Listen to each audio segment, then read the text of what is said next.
All right, so we're ready to get started with today's event.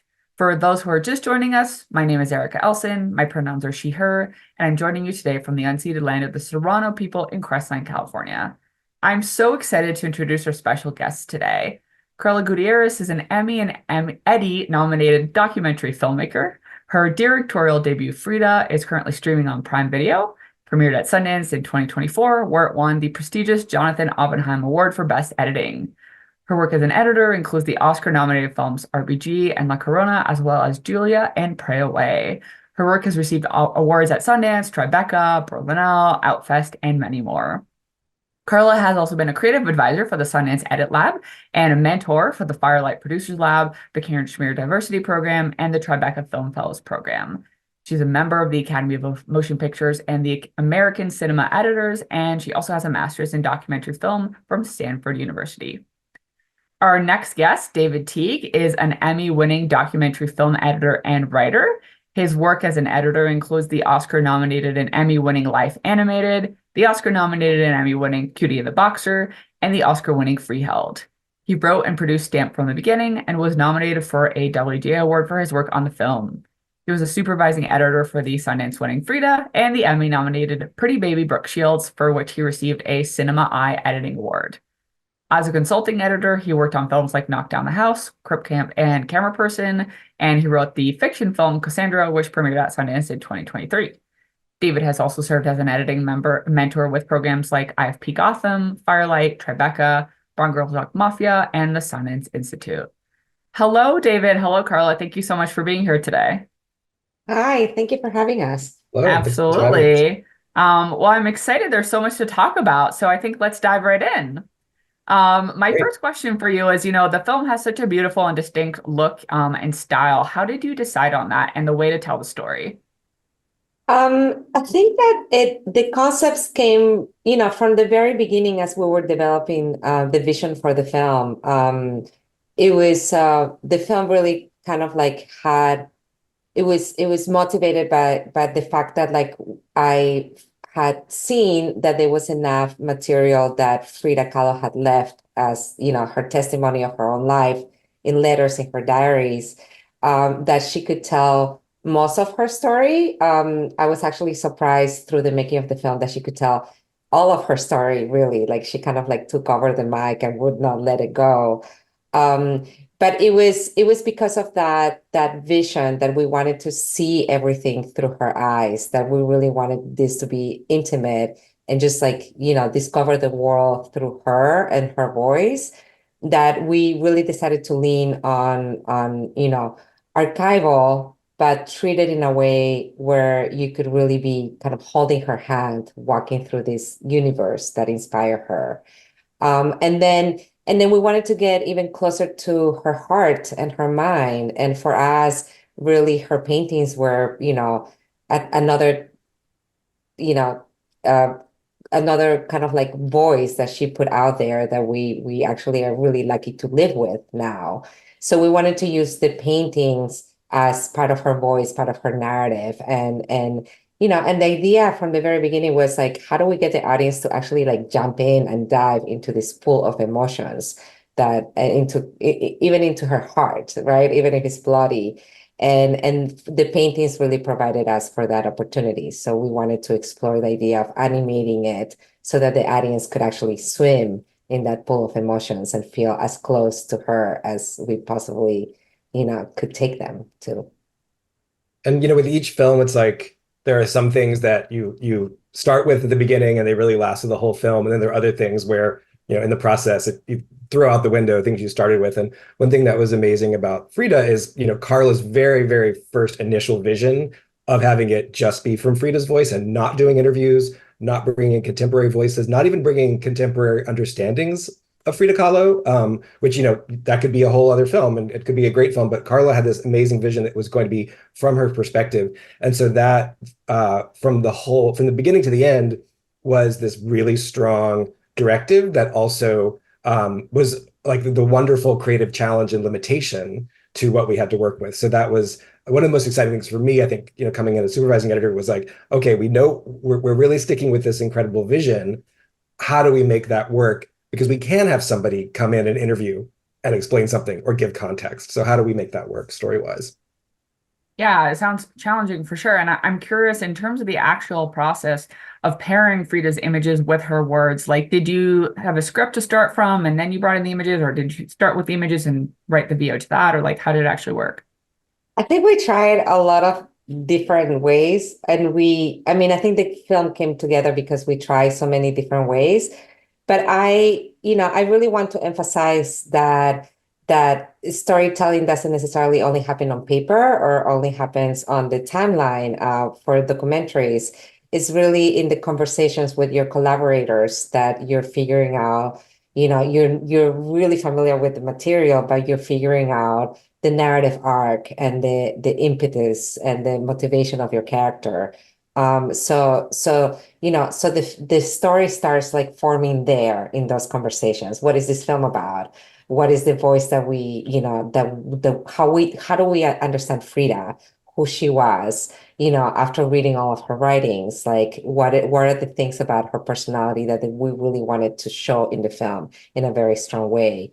And yeah, I mean, when you're working with a lot of archival material, you don't have the opportunity to sit down with Frida and ask her all the things that you need to cover, right? So, which I think was a challenge, but also really offer us an opportunity to lean into the emotional aspects of her story. There's no interview with her where she takes us through everything that happened in her life. But that's the beauty of the power of what you can do with documentary film is to really kind of like get a sense of somebody's spirit and not necessarily do a list of the facts of her life. So we lean into that. It was difficult. There were so many different letters. There was a lot of Frida telling us how she felt about moments in her life, but she wasn't really describing those moments in her life. So it was over 100 documents. We had like little notes that she left to her mom saying like, "Hey, I'm gonna be late for lunch. Can you send me some money for lunch?" When she was at school. So it was documentaries as an editor, I feel like they're like a 1,000-piece puzzles, but this was like a 5,000-piece puzzle, I feel. And you can, I mean, there's a script now of like the transcript of the film, but that's something that would be created after the picture was locked. We never had like a script or worked with a script. I think Carla and I both have a pretty allergic reaction to like, we just be wary of things written down. I think like when you're trying to come up with a narrative, like so much of the narrative was found in the edit and found visually.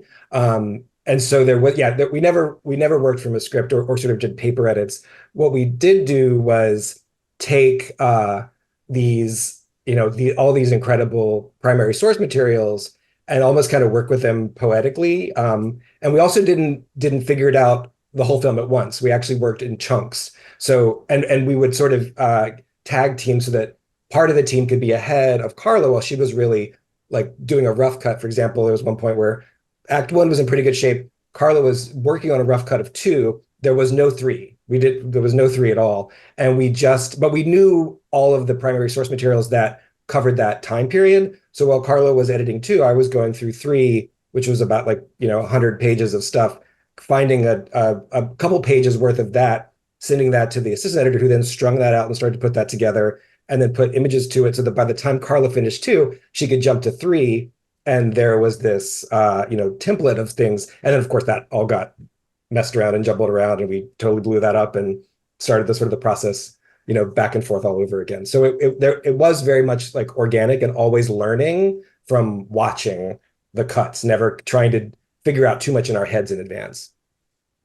Yeah. Once No, go we ahead. were figuring out some segments in terms of the content, we were always playing with the visuals at the same time. And so we were having story conversations and then kind of jumping into the actual, like concrete edit, like getting, my hands on the keyboard. And then that also informs like the feeling of like how things feel when you're bringing in the visuals. How much can you tell with the visuals that you don't really have to say with words, with voiceover, which is, those are beautiful discoveries. Like we don't need to like try to find, something that she wrote that described that moment, because you have it right there with the archival that we're finding or with a moment in her art.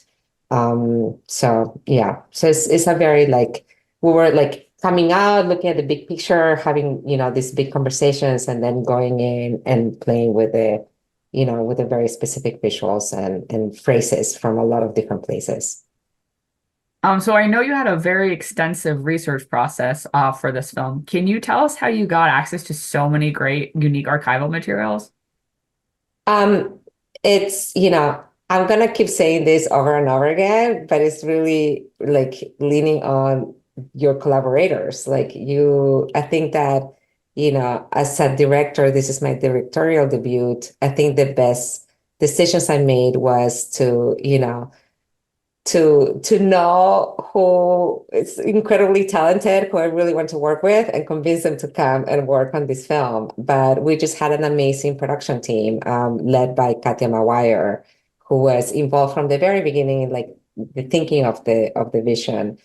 And yes, I mean, because we knew that this film was gonna be built all from archival material, we needed to make sure that we got every piece of writing or every piece of, like short interview that was done of Frida, back in the 1940s or the 1930s. Um, and that was a huge task, because the collections of her writings are in different places. They're not published in one single place. So we needed to, go to a lot of different places, get the permissions, make sure that we were getting everything from them. For example, she wrote many letters to a doctor that became a really good friend of her, that ended up in Oaxaca, because the family of the doctors ended up giving those letters to a local museum there. There's some letters in the United States. The Museum of Frida Kahlo obviously holds a lot of the archival. But it was a really big task, but also just really putting together, all the archival of her. She was photographed a lot. She was never recorded, but there's a lot of photographs of her.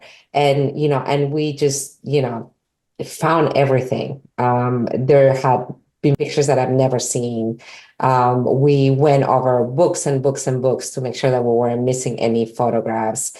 And then we, tap into archival sources in Mexico that are not, so well known, that just gave us like really beautiful images of Mexico at the time. And again, always with intention to discover the worlds through Frida's eyes. So that's how we just kept looking for more and more archival, so that we would find that right combination, so that you could feel like you were really, walking next to Frida. And I know you were both pretty familiar with Frida before you started this process, but was there anything that you didn't know about her that you discovered while you were making the film? So the story goes that I have been very obsessed with Frida Kahlo for decades. So I discovered her when I was 19 or in my early 20s. So I knew pretty much all the details, maybe not like, some like very specific things, but there was nothing that really surprised me, because I had read as much as I could when I was young about her. Um, when I say obsession, I say obsession. I really connected with her as a young woman. Um, I think that, it was really,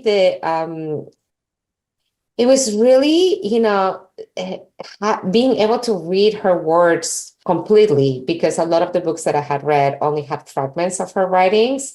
So I felt that I knew her, but being able to read the entire letters, it really allowed me to get to know her in a very intimate way, to like just hear. I mean, when you hear somebody talk, is very different from like reading an article about them, right? And I was hearing her talk like that was the process that we were going through. So I felt that like I just got to hear like the emotions that came with all these lived experiences, her fragility. I remember like reading the letter where she talks about having her miscarriage. Like that was really that was maybe not, I wasn't surprised about what happened to her, but I was really just like heartbroken for her about her fragility in the loss that she felt. Even like just hearing her, I mentioned a lot, like, hearing her swear at people in her letters, because she did that a lot. And so again, it's like hearing people, it's like hearing a person talk, hearing a friend talk, her telling you like all her gossips and all her secrets. There's just kind of like a level of intimacy that you just don't get to when you're like learning about a person through other people's, take on her. And there was also such a huge leap when it went off the page and then onto the screen. So before the actor who did the final read, which was at the very end of the process of editing, Carla was doing all the voiceover for Frida. So Carla was living with her voice, which was great for us. I know that was hard for you while editing to edit with your own voice, but it was great. In fact, people were like, "You should do it." But there was this incredible, like suddenly, like her personality and her emotions, as Carla was saying, like really came forward in just a different way than it lived on the page, and then that really did inform a lot of our editing decisions. It started making us think about the animation differently. It informed the music choices and the way that we worked with Victor, the composer. Like it really started to just, and the film became funnier. There was just, and more biting, and because we were really inspired by that kind of, again, it's not that it was surprising, but it was almost this like emotional discovery of getting to really hear her words with her art, on the screen. It was really amazing. That first came together. She had a sharp tongue. I mean, for the first time, again, after being obsessed with her for so many years, but I could really like picture her at a bar in Mexico, like, getting drunk and like swearing at people. So, yeah. So Carla, as we mentioned, this was your directorial debut. You had edited for many, many years prior. What did you learn in your editing career that helped you with directing? I mean, I think it's just really trusting the process. Again, you can come in with a very strong vision, and I've had, I've been really lucky to have been able to work with directors that had like a very strong vision that really, guided the process. But it's not easy just to start with that. Like you really have to, films are really hard to make. And they look really easy at the end, they flow, but you just have to like go through a lot of things that don't work. And that's gonna guide your way as well. I mean, I think that editing is, a lot of it is just like a series of failures, but you're learning so much from each failure that is taking you closer to like how the film is gonna be and how it's gonna look. So I think the trust was the most important thing that I brought from my experience beforehand. And also knowing that, I had mastered the craft of editing already, but I knew that I needed the right support with the right collaborators to really lift the entire film up. So that was, that's a lesson that I came with into this film with. Great. And David, this question is for you. Can you tell us how you met Carla and how you knew that this would be a good creative match? Yeah, I mean, I've been a huge fan of Carla's editing work for 20 years. We started editing around the same time. In fact, we had early short films out around the same time in like 2006, 2007. But this is the first time we've collaborated on a film together. And I mean, working as a supervising editor with a director who is like such a legendary editor was, I mean, really a dream, because Carla, like she said, like there's such a excitement for the process of discovery. And when things like knowing that you are learning, it's not even really failure, but learning from things that don't work is the process. And Carla's got such an instinct for that. So there was such an incredible, excitement about when we were watching something and then it wasn't working. It didn't lead us to despair or worry. It actually led us to like have these really exciting conversations about like, okay, what have we learned? What can we take from this? This didn't work. What is the reason it didn't work? And then how is that going to ripple out? And so those kind of conversations were great. And one other thing that was really exciting is this sense of the being able to like talk in like the big picture way, but then also in the macro in terms of editing, which I think is an amazing trait for a director to be able to look big picture, but then when you need to just get in and be like, how will this one look or this one photo change the emotion of this scene if we put it at the end, and really get in there, because editing really is this conversation between the big picture and the minutia, because they're in constant conversation. So I think that's something that Carla as an editor really brought to directing. And what were some of the biggest challenges you both encountered while making the film? We brought a clip from the opening, and that was actually a big challenge, so we could show that, because I think Perfect. this is like, I mean, in documentaries in general, Carla and I both worked on a lot of biographical films. It's an eternal struggle or problem of how do you show on screen and make compelling and make part of the narrative like the backstory that we like where did someone come from and how did they become the person that they are before they became the person that is the reason you're seeing a movie about them. And this film was no different. We really, I think, struggled a lot with how do we what do we say, how do we say, when do we say about Frida's childhood. All right, great. Let's roll that first clip. Mi madre llegó a la histeria por la religión. Invitaba a los sacerdotes a dar misa en mi casa y las comadres llegaban a rezar los rosarios. Mientras los demás estaban concentrados, yo me esforzaba por contener la risa. Recuerdo que pregunté qué significaban los misterios de la Biblia. Siempre me decían, todo es para dedicarte más a nuestro Señor.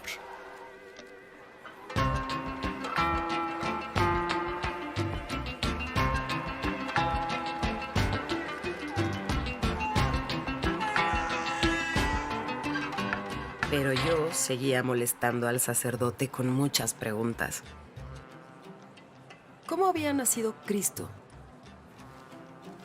¿La Virgen María era realmente virgen?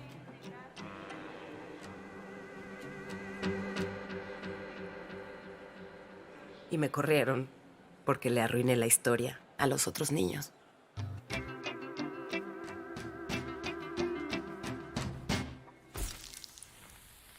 Mi papá era fotógrafo y yo estaba fascinada con su estudio. Papá era ateo y el único en la casa que leía. Libros científicos, de geografía, de historia.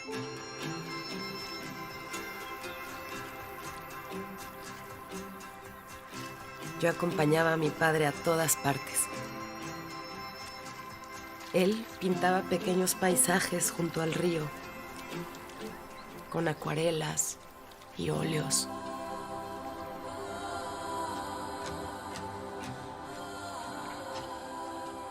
Papá tenía su caja de colores al óleo en un rincón de su tallercito. Y yo le tenía echado el ojo a la caja.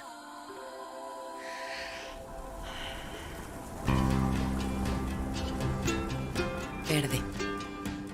Luz tibia y buena. Solferino. Azteca.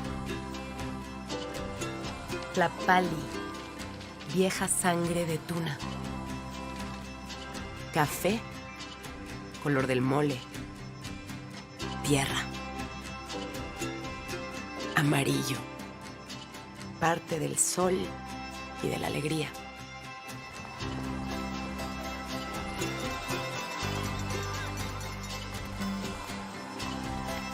Era una niña que caminaba por un mundo de colores, de formas tangibles.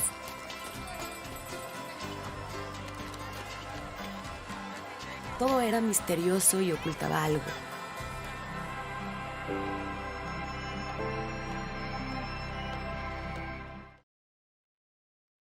Excellent opening. Did you want to talk more about how that came together? Yeah, I mean, so like we were saying, this definitely was one of the bigger challenges of the film. And I think, you know, this is towards the beginning of the film. It's not the opening, but it's in the first 5 or 10 minutes. We were actually looking at one of our early rough cuts recently. And, you know, our early cuts, we were trying to sort of be encyclopedic and talk about her family, her sisters, get more into her mom, her dad. And it was a really important part of the process because we got to sort of lay all that out. But when we watched it down, it just felt sort of like, you know, encyclopedic, like you were introducing different people and you were hitting the beats and you were learning about it, but it wasn't really building. And we weren't learning much about Frida. We were learning about the people around her. So that was kind of our big lesson from that, was we need this to be about Frida and we need some kind of theme or something that binds it together. And that's when we discovered like her talking about all those colors, which actually is, you know, from a totally different time in her life. We just kind of stole those incredible, you know, poetic descriptions of the colors and put that at the end of her childhood sequence. So you felt like her childhood sequence ended with this discovery of color and the world and her engagement with the world. And that, by having mentioned her, you know, feelings about religion earlier and her father, like it all kind of added up to this excitement about life that really set off her character. Whereas our earlier versions were kind of, you know, they were facts. They were setting all this stuff up. So I think that was a real helpful lesson for us in how to have that scene have meaning for her. And to add to that, I mean, I will say that it was I was guiding that quite a bit. Like I started, I mean, I think David, you probably came on board as we were cutting those first 20 minutes of the film. We were trying to figure out Frida's voice. And I, you know, I was doing, you know, both taking the directing role as well as the editing role. But as a director, there's also so much research that you do from the very beginning when you're like coming out with a concept, and you feel this weight of responsibility for everything about Frida, everything about the story. And I think it was just like, you know, I mean, having David come along was a godsend because I really needed that collaboration. And again, those like conversations about story to be able to like to pull myself and take a little bit of distance and really pay attention to more of the emotional aspects of Frida's journey.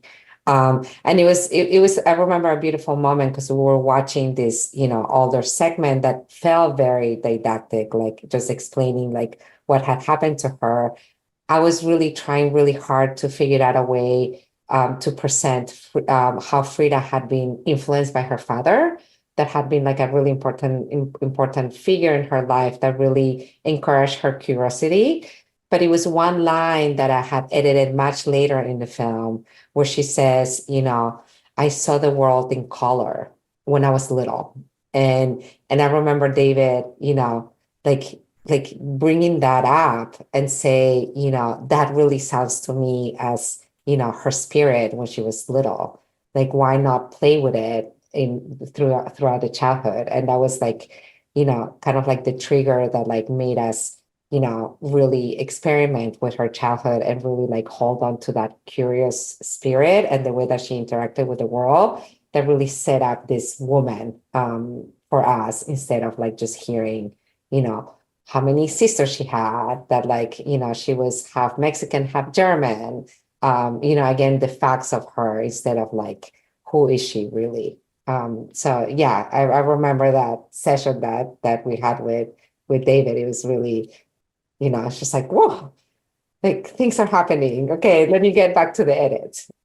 I feel like a lot of editing sometimes is like finding like a line, or maybe, you know, in a verite scene, it's a moment, or, you know, even just a look or a gesture that like has such impact. And then you almost like build the scene around that. Around that.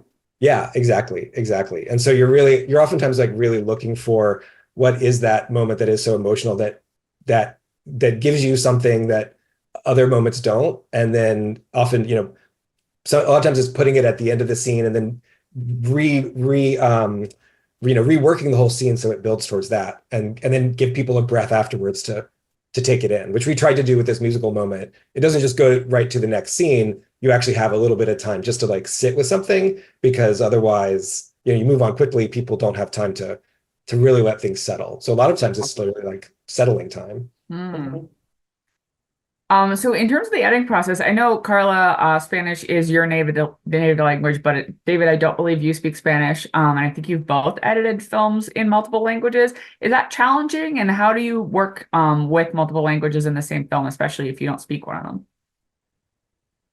I think a big thing is like, I mean, in this case with Frida, like, almost the entire team was Spanish speaking, and I've cut a number of films that were in Japanese, which, I'm not fluent in, but it's having, key team members, who are native speakers that you're constantly working with. Like that's really the key. Yeah, I think the biggest support you need is to not only react to things literally like what somebody's saying, but how are they saying? And you can get a lot of that information based on the footage that you have, right? But also having people in your team that can that can give you some of that help to like really figure out like what the person is saying. I mean, we spent so much time, for example, with the subtitles of this film because we didn't want to like subtitle Frida in a very literal way, but really like get to the core of what she was feeling. So even the subtitle work that we did on Frida was, we dedicated a lot of time and we had a lot of discussions about it as well. Not only based on the line that she said, but also how, other people's like testimonies of that moment in her life so that we could really capture the emotion. So I want to talk about the animation in the film, which is really beautiful. And I'm curious how you worked with the animation team to bring Frida's artwork to life and how you decided on the style. So we were really lucky to find this amazing team of animators that actually came together for our film. They're in Mexico City. Most of them are female. The two leads are female. And, usually with animation, what happens is that they get involved only like at the very end of the process when you have like most of your timing kind of locked. And that's when they come in and start trying things out. But our animation team, we brought them in really early. And again, those conversations that we were having, in the edit, the story conversations, we made them participate in some of that to figure out like how we wanted to approach how to animate. Not only Frida's art, but at the very beginning, I had this idea of having original animation in the film. And that's, like a really good example of, something that didn't work out, a failure, but gave us so much information of how to treat the rest of the animation moving forward. And actually, we have some examples right here of that maybe we can show right now of the original animation concepts that we were playing with. But I had this thought that, I wanted to bridge Frida's inner self, which was her paintings. And you can just scroll down as as I'm talking. Yeah. With original animation so that we could bridge the real world that we were showing with archival. If you can show the next two, for example. So the real world with her paintings. So that transition, I wanted to try original animation. And if you look at the last couple, this realistic, we explore this for a little bit. The realistic collage, like this. This is one that I really like at the very beginning of the process. Thank you. But yeah, this is something that we talked about. It's something that, our animation team like started working on. But we quickly realized that, it was a little bit confusing. We didn't really know we were not going to know where Frida's art started. And it just felt kind of like out of place. And it really gave us a lot of information in the sense that like we could just like jump in right into her paintings and animate that. So for example, the stuff that you saw in those images is her, during an accident, right? You see her with like things shatter and you see her face. we ended up, for that scene, we ended up just going into a painting called La Columna Rota, the broken column. And it's a painting of her naked, and you can see a column going through her torso, and it's all shattered. And so we animated that like that, with the shattering, like starting with like the sense of like, all the glass from she was in a bath and she, got into this big accident. And so we just like went into the paintings completely right away. And when we saw the difference between what we were trying with original animation and the impact, the emotional impact that we had, just like diving right into her paintings, it was just really obvious that we didn't want to follow that other path, of original animation. I remember calling the animators and, when we were making that decision, and I was like, I have some bad news. And they were like, no, we know exactly, like we've been talking about it for a long time. We know what you want, and it makes total sense. Let's get into the paintings. And that's how we worked. But it was really a beautiful collaboration. And I think one of the things that was such a learning experience with that process of trying original animation is that as a concept, it was something all of us were like super excited about. We kind of just were already moving forward with that in our minds around how that was going to work in the film. And then as soon as we saw that PDF, and again, it wasn't the work itself, like they were doing amazing work. It was just, as soon as we saw it, it was beautiful. But as soon as we saw it, we were like, this just doesn't work. And we had to like interrogate our emotions. Like, why doesn't this work? What's going on here? And it really was all about, as soon as you moved away from something Frida had created, and this was not coming from her, this was coming from the film. It wasn't coming from her. And that was a huge lesson to us. Like, we just need to always come from her voice, her paintings. But it was immediate. And it was also, important for us to just be able to pivot quickly and just trust that immediate emotional instinct. Yeah. Where the day before we were sure we were going to have all this original animation. Yeah, it was like, it was fighting against that vision that we felt was very strong from the beginning, and that we wanted that vision to guide us all the way. And this felt like it was fighting against it. I would love to show clip number 2 now so that you guys can see what the animation ended up being like and how that collaboration worked, on the paintings themselves.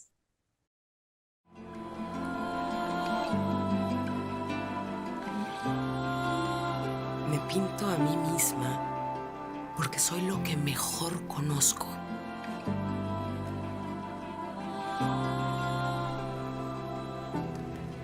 Mis autorretratos son la expresión exacta de mi emoción.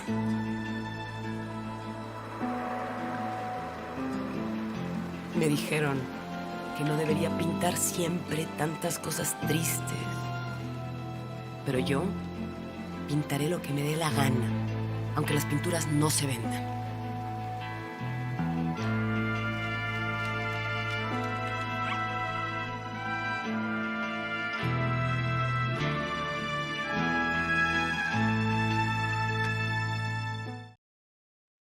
Beautiful. So this is a moment where Frida has left her husband. She's trying to to make a living with her own paintings. So she needs to sell them. And she's pretty defiant. She's finding herself, this is what I'm going to do, but I'm also going to paint the way that I want to paint. I'm going to paint myself. So those were the conversations that we were having with the animation team. And in a way, I gave them very specific guidance in terms of like, these are the paintings that I want to try out. And I want her gaze not to have any movement in the gaze. Like, she's just looking straight out to the audience. She's just looking straight out at herself and like, having this moment of empowerment. And let's not have a lot of movements in the background, because I just want the audience to like focus on her gaze, right? But then it's a great example of how collaboration works, because, in collaboration, you're bringing people that are so talented that, you need to really learn how to, give them the space to have ideas, to come in and change things as well, right? It again is that conversation. And the little dog that you see at the end with that final painting, that was the animators' ideas, right? They just said, we want to try something, we want to show it to you. And I just thought it was just fantastic because the little dog is just like, like yapping at the audience as well. And it's like carries the spirit that we were trying to, present of Frida at that time. And then the painting shows up. And so it, this is what we ended up with in the animation. And those were the, the back and forth that we were having with them. That's so great to hear about the process and what worked and didn't work. So as you had all these different versions of things you were trying, I imagine there were a number of notes from different members on the team. So I'm curious if you have any tips for our directors and producers in the audience on creating a smooth notes process for your editorial team. So yeah, I mean, there is the internal conversations that you're having with the team, and there's also notes that you get from your partners, right? You're showing different rough cuts of the film. I think, I mean, it's interesting because I do have, when I'm taking notes, like my thinking phase is like very serious, and people think that I'm like rejecting every idea that is coming along. But what I try to take notes is, people are going to have a reaction to your film, and that to know about those reactions is always a really good thing. Maybe some of the ideas for the solutions are, some things that might not work, or you need to figure it out yourself, how to tackle those, the issues with the reactions that people are having. But hearing people's reactions are always a good thing. They come from someplace. They come from like an emotional response to what you're showing them. So I try to be really open to that. Maybe there might be, disagreements with some suggestions of how to tackle those, the issues that the film still has. And that's something that you have to figure out with your team, and different things that you have to try. So that's what I would say. Always be open to really understanding where those reactions are coming from. What is the core of the issues that people are bringing up, and being open to that process. Yeah, I think a lot of times you can get distracted by the advice that you're getting, and because you're trying to think, oh, should I do this thing that they've told that an outside voice has told me to do? And yeah, the trick I think is to find that valuable experience that they're having and then decode that on your own as to what you should do. Only you know what you can do. They don't know the footage, they don't know the film, but that emotional reaction is valuable. But sometimes the prescriptive advice you get can be really noisy and distracting. And what tools in the Adobe suite were most helpful to your collaborative process in working with the other members of your team? We used, I'm gonna get the name wrong, but we used the text to audio or audio to text a lot because of all the subtitling that we were doing. And also we were recording audio from reading materials. So everything that had to do with like text, we used for Adobe and for exporting things and for like even translating stuff for David. We use some of those tools. But generally, like, it's really the way that Adobe, that Premiere works at its basic, that works really well for me because it allows me to be very flexible in the creative process. Like it allows me to be incredibly messy. I just throw things into the timeline, and the timeline is not constraining. Like if you want the program not to limit you, you can just be really messy and very, rough with it in a way. And it gives you that possibility. And then you can get really exact with it. Once I'm trimming or I'm fine cutting towards the end, it's just like, this shot feels like 2 frames too long. And I think that way, I've been editing for a long time. And I can do that in a very, very, detailed, defined way with the program. So those two extremes and everything in between is what I really like about working on Premiere. Awesome. And Nikisha is putting a link to the text, speech to text for anyone who Speech wants to to check it text. out. Sorry, I'm bad with names. Thank you so much, David and Carla, for sharing so many insights and answering our questions today. And a big thank you again to Adobe. As a reminder, the recording will be available to everyone for free on our site, thanks to their generosity. Also, don't miss the deep dive into Making Frida with Carla and assistant editor Paula Espina on Adobe Live July 30th. We're going to put a link to that in the chat. And for our audience members, if you haven't seen it yet, please check out Frida on Amazon Prime. It is a beautiful and touching film, and we are sure you will enjoy it. I also want to express a big thank you to my team behind the scenes, Marcus, Jennifer, and Patty, and also thanks to all of you for being here and for your great questions and participation. Let's say a big thank you to Carla and David in the chat. Thank you again both so much, and have a great day, everyone. We hope to see you around Sundance Collab soon. Take care. Thank you.